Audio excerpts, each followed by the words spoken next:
brought to you by V-Guard, co-powered by Sensodyne O Bhimal বলো কথা কেশরী। Associate sponsor UltraTech cement. কেন্দ্রের নতুন মন্ত্রিসভায় এনডিএর ভরসা কারা? টিডিপি এবং নীতিশ। এবং এই নতুন মন্ত্রিসভায় অন্তত 8টি গুরুত্বপূর্ণ মন্ত্রকের দাবিদার টিডিপি, তেলুগু দেশম পার্টি। তারা কি মন্ত্রক চাইছেন? তারা চাইছেন সড়ক পরিবহন, নীতিন গডকরি যে মন্ত্রক, অর্থ প্রতিমন্ত্রী, কৃষি, শিক্ষা, স্বাস্থ্য, তথ্য প্রযুক্তি, গ্রামোন্নয়ন, নগর উন্নয়নের মন্ত্রকের দাবিদার ইতিমধ্যে তেলুগু দেশম পার্টি। চন্দ্রবাবু নাইডুর বিজেপির সমর্থনের মূল শর্তই অন্ধ্রপ্রদেশের জন্য স্পেশাল প্যাকেজ। টিডিপি যেমন তারা তাদের দাবি জানাচ্ছেন, অন্যদিকে জেডিইউ, কারণ তারাও এই মুহূর্তে বিজেপির কাছে ভীষণভাবে গুরুত্বপূর্ণ এবং এনডিএর কাছে ভীষণভাবে গুরুত্বপূর্ণ, তাই তারাও ছেড়ে কথা বলছে না। তারাও দাবি জানিয়ে দিয়েছেন ইতিমধ্যে রেল মন্ত্রক, জলশক্তি এবং গ্রামোন্নয়ন মন্ত্রক ও সড়ক পরিবহন তারা চাইছেন। 7 জন সাংসদ নিয়ে একনাথ শিন্ডে শিবসেনা তারা 3 জন ক্যাবিনেট মন্ত্রী এবং 2টি রাষ্ট্রমন্ত্রী পদ চাইছেন। ফুড অ্যান্ড পাবলিক ডিস্ট্রিবিউশন মন্ত্রক চাইছেন এদিকে চিরাগ পাসওয়ান।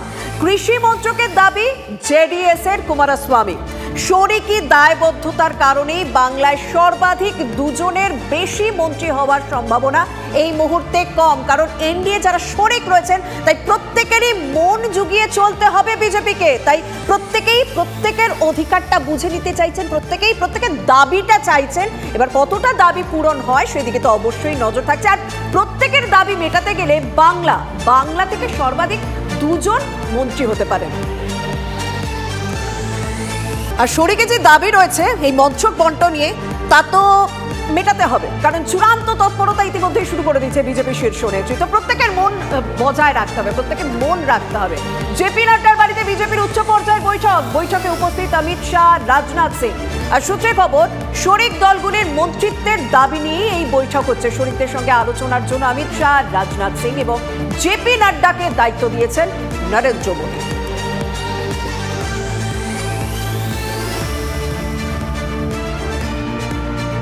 এদিকে শরিকদের মন রাখার তাগিদ তো থাকছে বিজেপি সূত্রে খবর। এবার মন্ত্রিসভায় বাংলার মুখ কমবে, বাংলা থেকে ঠাঁই হতে পারে মেরে কেটে 2 জনের। যে কথাটি বলছিলাম যে শরিকদের দাবি মানতে গেলে বাংলা থেকে মন্ত্রীর সংখ্যা কমতে চলেছে, 2 জন মেরে কেটে ঠাঁই পেতে পারেন মন্ত্রিসভায়।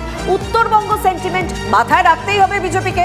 উত্তরে দক্ষিণে ভারসাম্যের নীতি নেবে বিজেপির থিঙ্ক ট্যাঙ্ক, এই প্রশ্নই উঠছে। কারণ উত্তরবঙ্গের সেন্টিমেন্ট তাদের যেমন বজায় রাখতে হবে, তেমনি দক্ষিণবঙ্গেও মানুষের মন পেতে হবে। তাই থিঙ্ক ট্যাঙ্ক তারা কি ভাবনা চিন্তা করছেন সেদিকেই এখন নজর। নতুন মন্ত্রিসভায় অভিজিৎ গাঙ্গুলি, অবসরপ্রাপ্ত বিচারপতি, তার কতটা সম্ভাবনা সেই প্রশ্ন উঠছে। আর আরো একটা প্রশ্ন উঠছে, যখন বাংলা থেকে 2 জন মন্ত্রী হওয়ার একটা সম্ভাবনার কথা জানা যাচ্ছে, তাহলে সেই মুখগুলি কারা? ইতিমধ্যে কৌতূহল বাড়ছে। brought to you by V-Guard, co-powered by Sensodyne O Bhimal বলো কথা কেশরী।